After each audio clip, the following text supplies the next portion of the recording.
what exactly is the source of a river? Now that might seem like an obvious question, and if it's a physical answer I'm looking to give you, then I'll show you that just up ahead. My name is Paul, and this part of my journey today starts alongside the abandoned Thames and Severn Canal. Now, not only is this point here the summit level, the highest point on the canal, but just behind me there in the distance is the 2-mile long Sapperton Canal Tunnel. Again, long abandoned and collapsed in many places, likely causing the ultimate demise of this canal.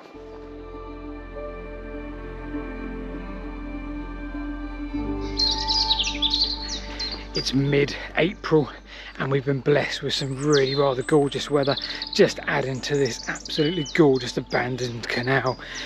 And just ahead of me is a wonderful little folly, I want to say.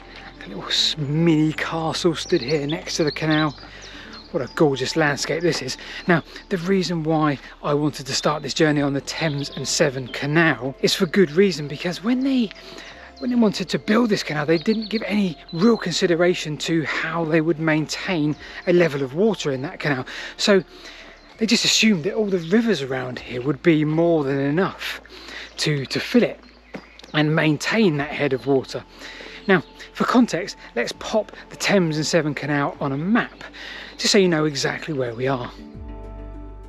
The rivers in question play a key part in today's story as well. And when we pop them on a map too, you can see how water from those rivers looks like a viable means to fill this canal.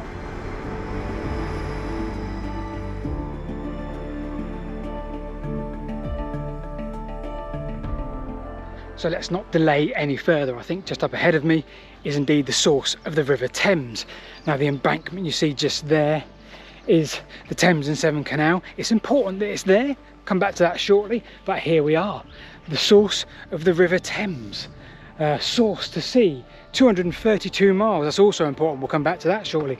And the most important thing of the day, the conservators of the River Thames, 1857 to 1974. This stone was placed here to mark the source of the River Thames. But when we look around us, there's a lovely little pile of stones there inlaid in the ground. That's quite dry, and all around me, in fact, is extremely dry. It's spring. We've had a bit of rain recently. There's like a lake there, but there's no water in it. It's completely dry. So let's head half a mile further south, because there's something else we need to show you.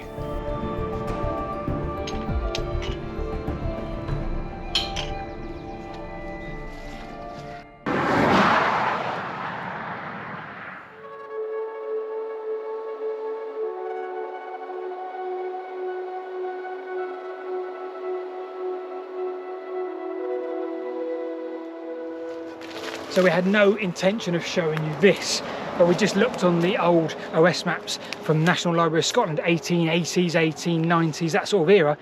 Here is marked as the source of the River Thames at Thames Head, which is this area. Makes sense, not half a mile up there where the current stone is. Lovely little alcove they've made for it. You can't read anything on it. I don't even know if there is any writing on it, but nevertheless, this is the second source of the River Thames from today's video.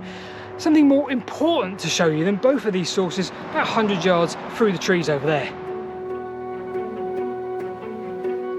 So I'm now walking along the River Thames, the start of the River Thames.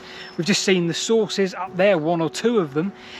Now, before we turn this all on its head, let's consider something else. Let's consider again the canal, because it's said that somewhere up there on that private household, there is a well, Lydd Well. We think it's just around there somewhere. Now, Lydd Well was fed by a lot of feeder tunnels from here. Now, again, this is the source of the River Thames and it should be flowing with water, but it's not. But in order to feed the canal and keep it maintained with water, they had a winding pump and they had then a steam pump, a Bolton & Watt famous steam pump, in which they took water from this man-made well and put it into the canal. So around here somewhere, there are supposedly some culverts and some underground water systems that feed a well just over there that in turn fed the canal. A look at an 1860 plan of the canal reveals something else we've yet to consider: a leak. Now, back where we started the journey, there was a significant quarry. The canal, from birth in 1789, had some stop planks in the side, a drainage paddle or a sluice perhaps. Now, it's even said to this day that whenever this part of the Thames is actually wet, on the rare occasion the source is actually correct, then the canal is very wet too. It's dry today, so that adds up. Now, it turns out that that's because, well, there's another source of the River Thames, and that just so happens to be a spring within the tunnel.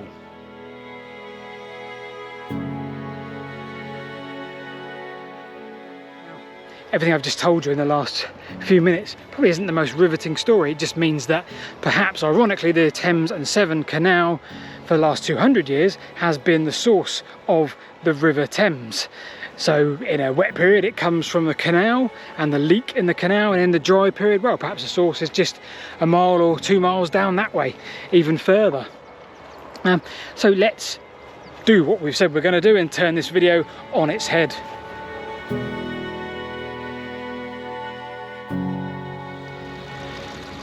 Round about maybe 10 miles to the east of the source of the River Thames, I'm now walking north along a completely different river. This is the River Churn. It's just down there in the valley, and it's really rather picturesque today. The River Churn is 23 miles long, and it runs from the source up at Severn Springs, we'll visit there in a moment, all the way down this valley, and it joins the Thames back at Cricklade. Now, the fact that it joins the River Thames might give a little bit of an indication as to why I want to find the source of this river. So let's mark that on a map, the start and the finish, and next up let's define the source of a river. The tributary that started the furthest distance from the river's end would be considered the source or the headwaters. So that's both National Geographic, Wikipedia and various other sources.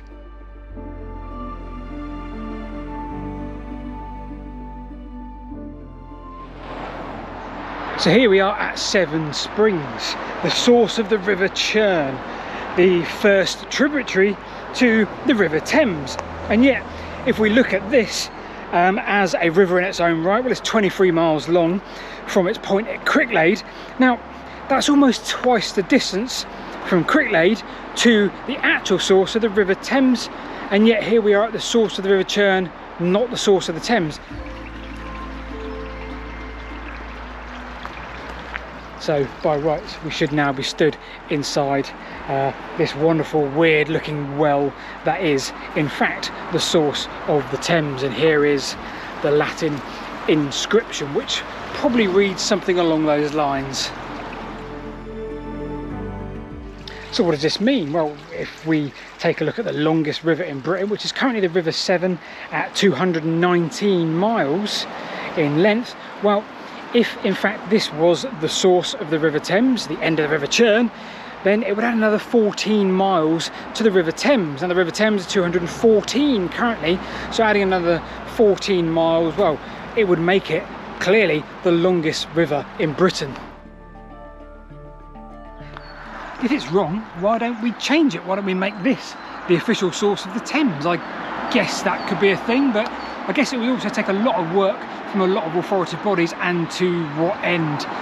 Ever since 1542, John Leland decreed that actually Thames Head was the source of the Thames where we were earlier, and it's not changed since. And I guess to what gain? What would we gain from changing it? I don't know, but it certainly fell into my net of interesting things. So if you've enjoyed this video and you've enjoyed walking with us in random parts of the Cotswold today, enjoying the landscape and the sunshine, then do click on the subscribe button, and every week Sunday 5 PM you can join us for one of these little tales.